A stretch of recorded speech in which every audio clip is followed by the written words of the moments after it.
Hey guys, Choppadong here, and I just wanted to get this information out to you guys for today's slate. I don't know how often we'll do this. I'll try to do it quite a bit, but it does take a little while to build. But now that we've kind of got it built, it's a sortable leverage sheet. And if you want to sort these things yourself, you have to build it yourself. Just go to Google Sheets and just do what I did. Very, very easy. Let me walk you through it, and then show you how cool this is. First thing I did was I just went to the leverage stack sheet. And on the Fanduel side, so if you play DraftKings, do DraftKings. There's no way I'm going to be building both every single day. But you come down here, right, and just list them in order: LA, KC, Texas, etc. LA, KC, Texas, right? Then you come over to the ownership side, and you put in 43, 29, 47, 16, whatever, right? 43, 29, 47, 16, whatever. And the implied run total you get out of domination station: 3-4 for Oakland, 5-2 for New York. So where's Oakland? There's 3.4, and New York Yankees 5.2, right? Just put the numbers in there. The projection is just out of the leverage stacks. Again, it's the projected points, average projected points for the lineup, giving you an indication of what lineups are a little bit more powerful than others. So you've got the ownership, but look at this massive projection for the Dodgers. But this is how we're going to find the hot zone teams. That's why I'm doing this.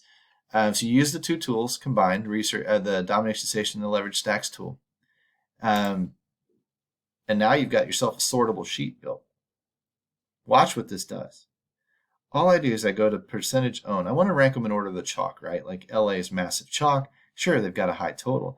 But by conditionally formatting this sheet here, I've got most of my teams that are in the upper fours and the fives, mostly green. The really, really low ones under 3.5 and whatever are mostly red. And it lets me visualize their relationship to their ownership on the slate. And then I can look next to it and see the projections as well. So when I come over here and take the percentage ownership and just go Z to A with it, look at this. Granted, the IRT popped to the top two, but now, okay, so I see a decent projection, decent ownership, second highest owned in the Yankees. Good, probably decent leverage off of the Dodgers. Look at Toronto slipping under the radar, though. Low ownership, high IRT, high project, bang. There's a hot zone team right there. Hot zone, right? I look down here a little bit lower. Washington projected at a 5, a 9.8. Any of these guys here that are projected at 10 to 11 points through their order in the mid fours and up around 5 with lower ownership, hot zone. You see what I'm saying? These are the teams that I might focus on when it comes to single entry and 3 max. These are the teams that I'm looking to gain exposure to. Now, again, I know LA should go off tonight, right? We all know that. They're a great lineup top to bottom. They're in Coors Field. They're probably facing a softer pitcher. That's why they're projecting through the roof. But we also know that LA and the Yankees have shit on us multiple times in smash spots. So does it mean it's going to happen tonight? No. But we know it can. We know it will. Is tonight the night? I don't know. But if tonight is the night, why not be somewhere else? Why not with that kind of ownership coming out of LA, why not let it shit on everybody else? And then you be somewhere else. And you be playing Toronto, Colorado, Minnesota even, Texas. If you want the ball, put the balls on Pittsburgh, fine. Chicago, whatever. Down here, you might be getting a little lower. Now, see like a Baltimore at 4.1? Yeah. Boston at 4.2? Yeah. Boston's a powerful enough offer. Would it really surprise you if Boston explodes tonight? No, shouldn't.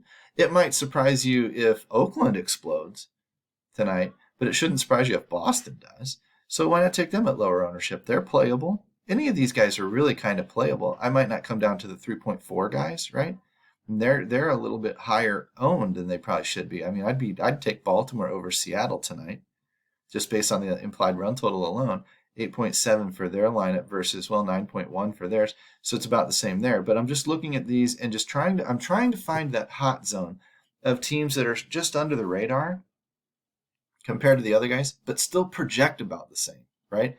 They're not going to project at 14 points, per bat in the lineup. They're not going to project at a 6 IRT, but they're going to project close. And we know Coors is a good fit. Tonight, Coors could be a good fit. Now, if Coors smashes, you're not going to have a good night in your, single entry stuff.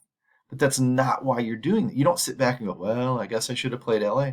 No, because you're going to be up there in a 10,000 person tournament with what, 2,200 people that probably played LA. My gosh, that's a lot. That's a lot. You know, that you still got to beat, you still got to be the best out of 2,200. So you have to win a GPP within a GPP. If you're down here instead of 2,200, if you're down here with, say, Colorado, you're in there with 300 people. Are you going to beat 2,200 people, or are you going to beat 300 people more often, right? That's what you're asking yourself. So when you're looking at, they're not similar implied run totals because LA is going to be inflated. But when you look at this, that's kind of what you're looking at. You're trying to find that hot zone. And I think we probably found it right there with all these guys projected at around 10. You could take the Yankees. The Yankees are far enough under LA in terms of ownership that you can take the Yankees. That's fine too.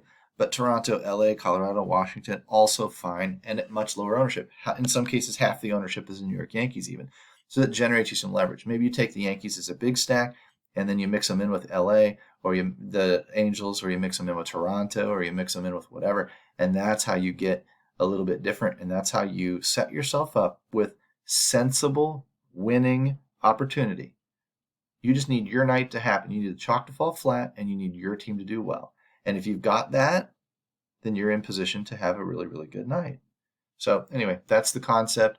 There's your hot zone. Really easily explained, hopefully, and easily shown. I'll go ahead and drop this main graphic in the room. But if you want to build your own graphic where you could even sort by implied run total if you wanted to and look at it that way, right? And then look for ownerships here. Or if you wanted to sort by projections, do it this way and look for ownerships here. You know, you're looking for something under the 229, of course, right? So it's 47 is a good spot. That's why we pegged Toronto. New York's in a fine spot. LA's okay. Colorado, Washington, probably. These are all the teams. These are basically your hot zone teams. You know, so now you can see it, and you can see it in a couple of different ways, and you can play with the tool, build it yourself, and mix and match it the way you need to see it. And then you can adjust on the slates. I can go eliminate the teams that are not on the slate if I play a smaller slate today and do this again once this is built in. These numbers may change as lineups are released and as ownership tightens up through the day.